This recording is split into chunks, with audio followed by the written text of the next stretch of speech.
Life on Earth is incredibly diverse, and a key factor driving this diversity is the process of sexual reproduction. At the heart of this process lies meiosis, a specialized type of cell division that reduces the number of chromosomes in reproductive cells and creates the conditions for genetic variation. Today we'll explore how chromosome reduction, independent assortment, and crossing over during meiosis contribute to increasing diversity in populations of sexually reproducing organisms.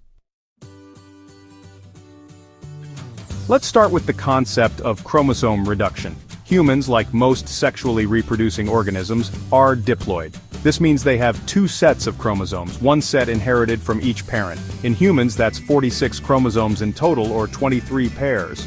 For sexual reproduction to occur, the number of chromosomes in reproductive cells, or gametes, must be halved. This ensures that when a sperm and egg combine during fertilization, the resulting offspring has the correct number of chromosomes. Meiosis accomplishes this reduction in chromosome number. It begins with a diploid cell and ends with 4 haploid gametes, each containing a single set of chromosomes. This reduction is crucial because it maintains the stability of the species' chromosome number across generations. Without it, chromosome numbers would double with each generation, leading to genetic instability. Now let's examine how meiosis generates genetic variation, starting with independent assortment. This principle refers to the random distribution of chromosomes during meiosis. To understand this, picture a cell with 2 pairs of homologous chromosomes, one from each parent.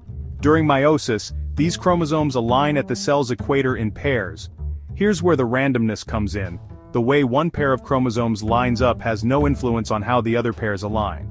This means that each gamete can end up with a different combination of maternal and paternal chromosomes.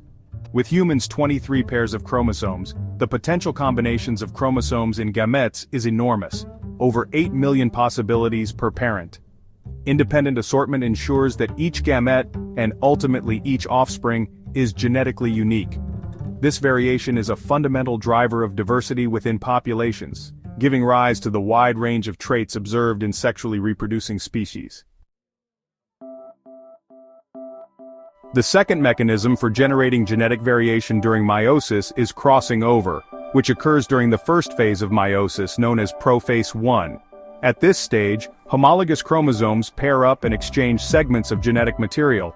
This process, also called recombination, is facilitated by the close alignment of chromosomes in a structure called a synaptonomal complex.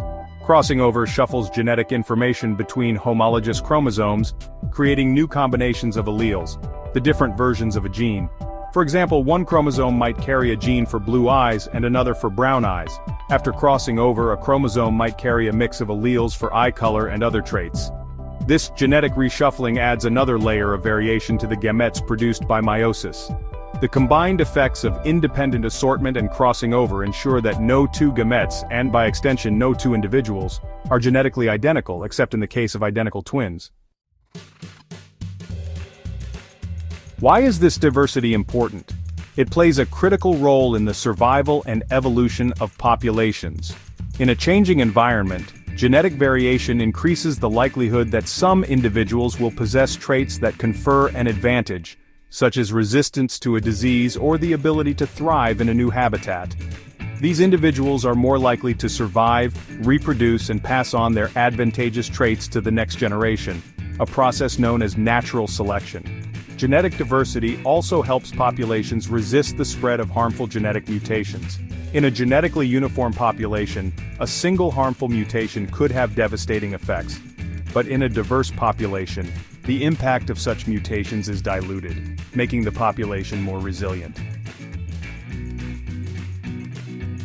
It's also worth noting that meiosis contrasts sharply with mitosis, the process of normal cell division. While mitosis produces genetically identical cells for growth and repair, meiosis is specifically designed to generate diversity. This specialization reflects the fundamental difference between asexual and sexual reproduction. In asexual reproduction, offspring are clones of their parent, inheriting the exact same genetic material. While this can be advantageous in stable environments, it lacks the flexibility and adaptability provided by sexual reproduction. Meiosis, through chromosome reduction, independent assortment, and crossing over, ensures that sexually reproducing populations have the genetic tools to adapt and thrive in dynamic environments. In conclusion, meiosis is more than a process of cell division. It's a masterful mechanism for generating diversity and ensuring the survival of sexually reproducing organisms. Through chromosome reduction, independent assortment, and crossing over, meiosis creates the genetic variety that drives evolution, fuels adaptation, and underpins the stunning diversity of life on Earth. By understanding meiosis, we gain insight into the intricate processes that make life so resilient, adaptable, and endlessly fascinating.